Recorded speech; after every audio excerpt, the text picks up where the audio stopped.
continuar repercutindo o anúncio do novo arcabouço fiscal. Dessa vez, quem conversa com a gente é Luiz Honorato, especialista em economia da Universidade de Brasília. Boa noite, professor. As novas regras ainda precisam ser compreendidas e saber quais as consequências na prática. Mas qual a sua visão na tentativa do governo de aumentar a arrecadação com o objetivo de, assim, elevar os gastos públicos no futuro? Existe uma garantia de sucesso nesse esquema? Seja bem-vindo. Oi, Fábio. Boa noite. Mais uma vez, bom estar aqui com você, discutindo, esses temas relevantes. Tem garantia nenhuma, Fábio. Tem garantia nenhuma, infelizmente. Enfim, acho que a única boa notícia que tivemos hoje foi o governo apresentar um arcabouço fiscal, porque até então a gente estava cego, o mercado estava cego, os atores, políticos, econômicos, não sabiam como se posicionar exatamente. Agora a gente sabe, quer dizer, tem um arcabouço, tem uma ideia do que está sendo proposto, do que está sendo feito. Mas, a gente pode pensar de um ponto de vista histórico, pode pensar do ponto de vista do que é o país. Esse novo marco fiscal, ele se junta a outros que, em recente período da história do Brasil, a gente já teve, e nós somos repetitivos em não cumprir meta fiscal. Eu acho que o Brasil não precisa de um novo marco, sabe, Fábio? A gente precisa cumprir o que a gente cria, o que a gente estabelece. A gente precisa ter disciplina fiscal. O país depende disso, a economia brasileira depende disso, o setor produtivo depende disso. A gente criou a regra de ouro, Fábio. A regra de ouro fiscal está lá na Constituição. Depois a gente criou a Lei de Responsabilidade Fiscal, a famosa LRF.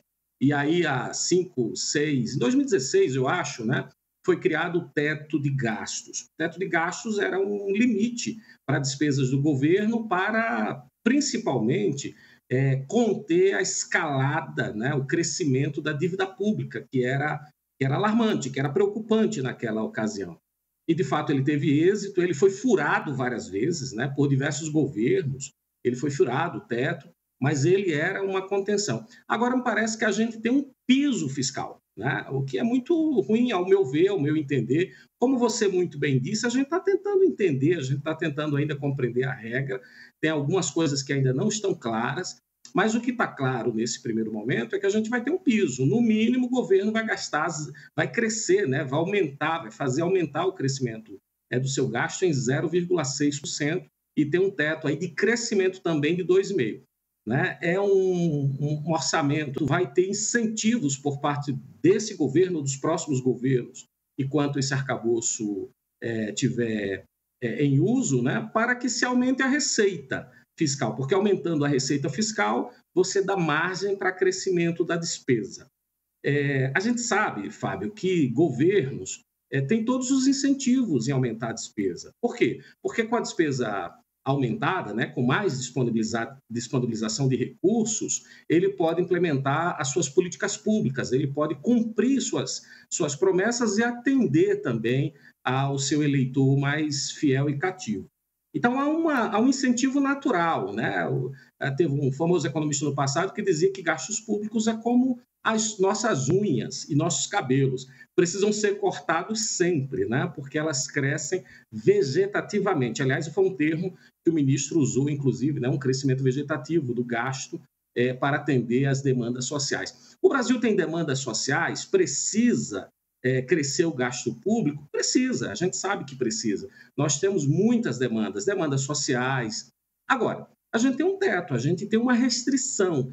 Veja, o orçamento ele é muito parecido com o orçamento feito numa empresa, numa fazenda, num negócio, ou mesmo na nossa família. E todo mundo sabe que se a gente quiser ter uma vida sossegada, ter uma vida organizada, a gente não pode gastar mais do que ganha.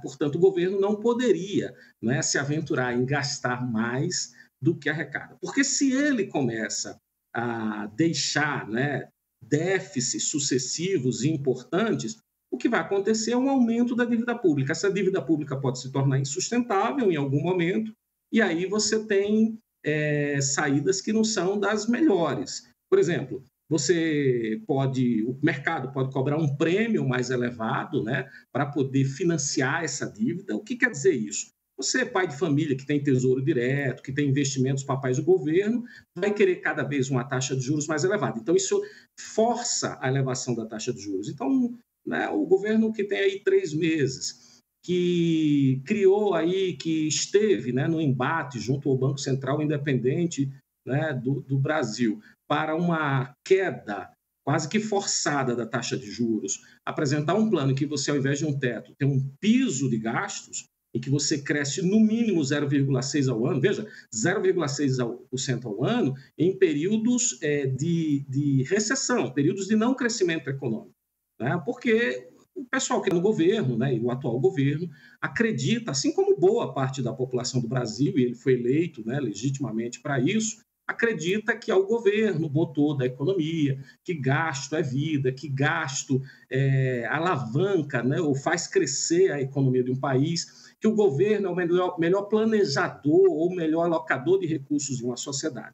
É uma crença, é uma perspectiva, né, que, claro, nem todos têm, né, e as evidências, né, empíricas, históricas que temos, né, não só no Brasil, mas no mundo, me parece apontar para uma outra direção. Pelo menos é uma parte significativa dos técnicos, dos economistas, assim veem, né? Uma economia mais clássica ou neoclássica é assim que vê.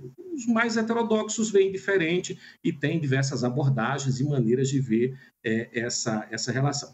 Então, o fato concreto é o gasto está ligado à receita, isso me parece que não é bom, né? Não houve qualquer sinalização ou qualquer fala expressa ou mesmo não expressa, né, indiretamente, de contenção ou de corte de gastos. Não vi, pelo menos, não consegui ver nenhuma fala nesse sentido.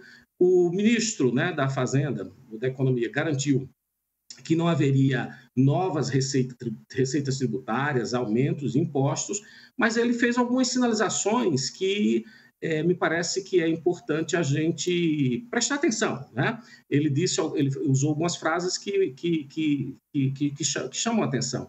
Por exemplo, ele disse que tem gente no Brasil, né, que tem pessoas no Brasil, ou setores no Brasil, que não pagam devidamente impostos, ou que não estão pagando adequadamente os impostos. E essas pessoas seriam, portanto, alvo, né, de uma política pública para elevação das receitas tributárias. Quem são esses? Aí fica num campo especulativo, porque se não disse nada, alguns analistas de mercado já apontam a possibilidade que seja o próprio agronegócio, né?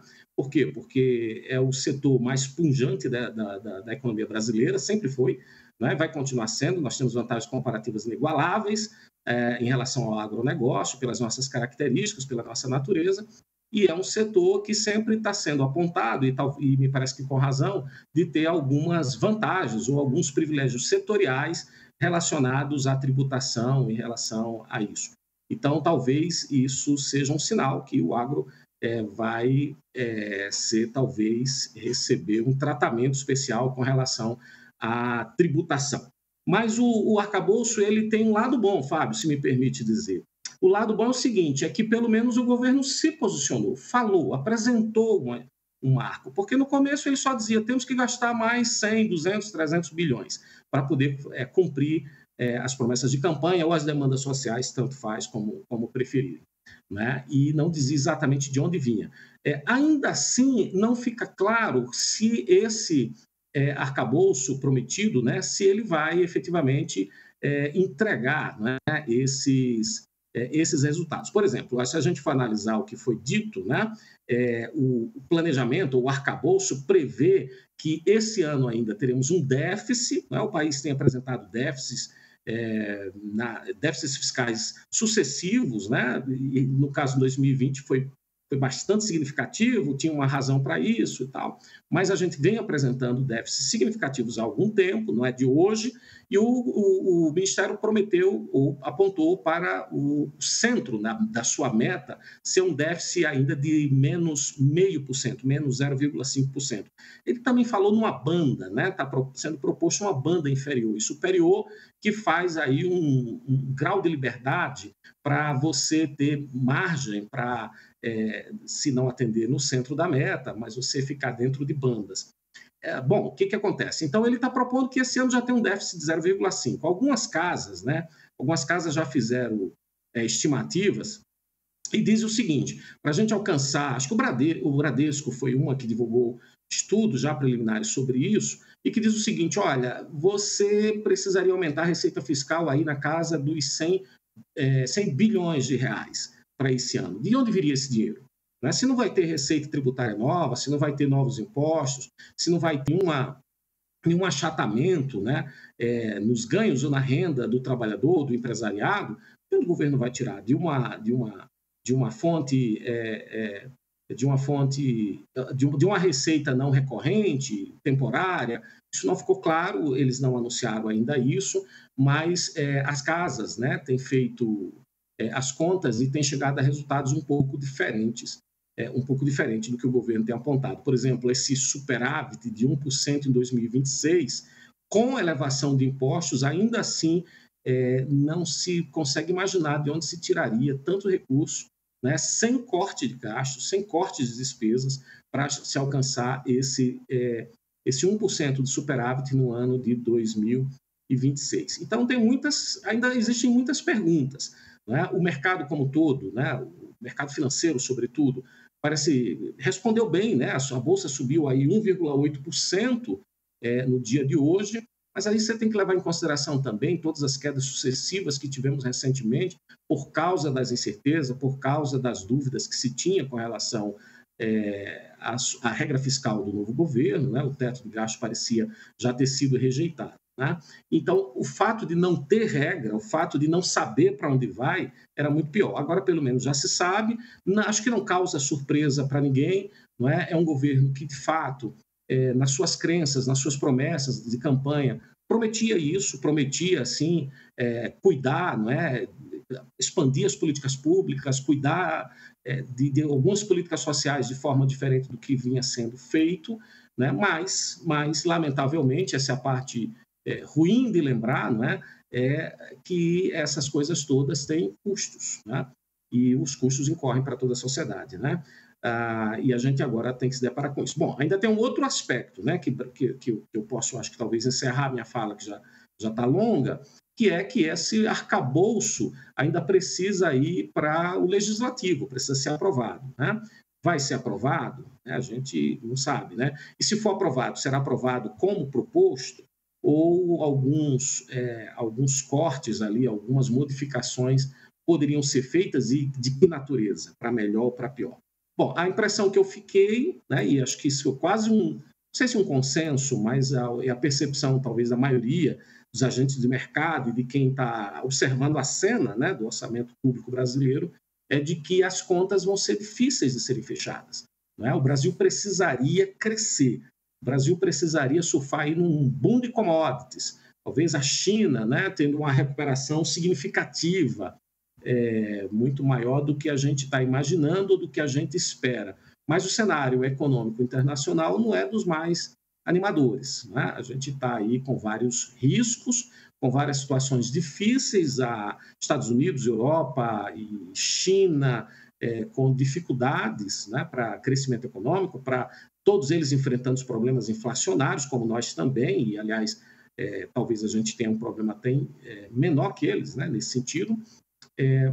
Então, o cenário não é tão alvissareiro, né, para crescimento econômico, uma vez que o nosso país, né, depende significativamente de commodities, né, e o cenário em baixo crescimento me parece não ser muito favorável, Fábio. Bom, mas é isso, mas a gente precisa aguardar, né, aguardar uma definição mais clara, melhor, né, do que vem, porque hoje foi só anúncio, né, ainda sem detalhamentos, mas a partir das primeiras falas e a partir dos cenários que foram desenhados por algumas casas, eu não fiz particularmente nenhuma conta, mas fiquei acompanhando quem fazia, né, e me parece que há quase um consenso de que é pouco crível que alcancemos essas metas. Bom, e se você somar tudo isso que falamos, né, a nossa história, né, a gente tem uma capacidade, né, de não cumprir metas absurda, né? A gente criou regra de ouro fiscal e a gente não cumpre, criamos lei de responsabilidade fiscal e temos muitos problemas com isso, né? E tivemos o teto de gasto e que ele já está sendo proposto por uma substituição. O teto de gasto tinha uma vantagem, ao meu ver, logicamente que é a minha fala, que é a minha percepção, e ela não precisa ser concordada por todos, não é? Mas ele tinha a vantagem de ser um teto, e desde que ninguém furasse o teto, nós iríamos convergir com algum sacrifício, e tudo isso sempre exige sacrifício, né? A gente escolhe se quer o sacrifício presente ou futuro, se a gente quer o sacrifício na nossa geração, nas gerações futuras, nos nossos filhos e netos, né? Mas me parece que a gente estava numa trajetória adequada, desde que o teto fosse respeitado, para a gente trazer a dívida pública a patamares que fossem razoáveis para a nossa economia, para as nossas características. Vamos ver agora o que vem, né, Fábio? Nada que um professor para passar o pensamento de forma tão didática, mas é isso mesmo, Honorato. Eu fico imaginando, assim, conversando com o pessoal que acompanhou a divulgação desse arcabouço, e como economista, o senhor sabe bem, a economia está bem, o consumo aumenta, e aí os gastos também aumentam. Como é que vai manter essa balança, né? Vamos tentar entender isso mais para frente, como é uma proposta ainda será analisada pelo Congresso Nacional, e creio que os debates, né, de diversos pontos ainda também vão ocorrer. Agora, professor, só para encerrar, muito se fala também da inflação, que ainda precisa, pelo menos, atingir a meta de 3%, a não ser que haja uma recessão, né? Um processo, e também a questão da Selic, né? Então, assim, você tem juros altos, né? E isso seria talvez uma arma do Banco Central até para aumentar esse valor, essa taxa. Como é que o senhor vê essa ligação, incluindo a reforma tributária, que poderia talvez ser um ponto de luz aí, né? Nesse processo todo? Hoje... Nós perdemos contato com o professor, mas ele estava justamente colocando as ideias do seu ponto de vista sobre a questão do arcabouço. Professor, o senhor conseguiu, então, compreender minha pergunta, né? Porque nós temos essa base que também preocupa não só economistas, mas todos os investidores, o mercado, né? Fábio, afeta todos nós, Fábio. Se a gente for traçar aqui uma linha, né? A inflação ela é a pior doença econômica possível, né? Porque ela afeta sobretudo os mais pobres. Ora, se nós temos um governo, e todos os governos em geral dizem a mesma coisa, acho que não tem muita exceção, né? Eu acho que isso é um pensamento, inclusive, unânime em todas as sociedades. A gente sempre tem uma preocupação pelo mais fraco. Se dois times de futebol estão jogando, né? Você não torce por nenhum dos dois, a sua natureza, a tendência é você torcer pelo mais fraco, né? Porque é uma tendência humana isso, né? E no caso fiscal, no caso da economia, me parece a mesma coisa. Quer dizer, a inflação, ela subjuga, ela ataca, ela machuca, talvez seja a palavra adequada, machuca mais fortemente os mais pobres, porque a classe média, a classe alta tem acesso a produtos bancários, a produtos no mercado financeiro que ele consegue se proteger. Mas o mais pobre, a gente viu isso até, né, meados dos anos 90, com um processo quase hiperinflacionário no Brasil, machuca significativamente os mais pobres. Então não adianta, sabe, Fábio, você ter uma preocupação muito grande em transferir renda, em você dar dinheiro, né, e que isso é uma coisa que quase que unânime hoje na sociedade moderna, né? Essa percepção que a gente precisa transferir, de fato, o recurso daqueles mais pobres, mas, por outro lado, deixar a inflação disparar. Ou ainda, pior, né? A inflação não dispara, mas você é obrigado a elevar juros, a taxa Selic que você fez menção, para quê? Para conter a inflação. Fábio, eu acho que eu posso dizer a você o seguinte, o que se desenha pela frente, até pelas experiências passadas, né, desse mesmo governo, é que a gente vai ter juros mais altos, provavelmente inflação mais alta, né, e baixo crescimento econômico, infelizmente, não só pela conjuntura interna, mas também pela conjuntura externa. Acho que esse é o desafio que temos e esse é o cenário que pinta para todos nós. Vamos nos preparar para isso. Vamos sem acompanhar querer ser pessimista, né? Sem querer ser tão pessimista. Os próximos capítulos dessa história. Isso. Muito agradecido pela participação em nosso jornal e trazendo opiniões tão importantes. Obrigado. Uma boa noite.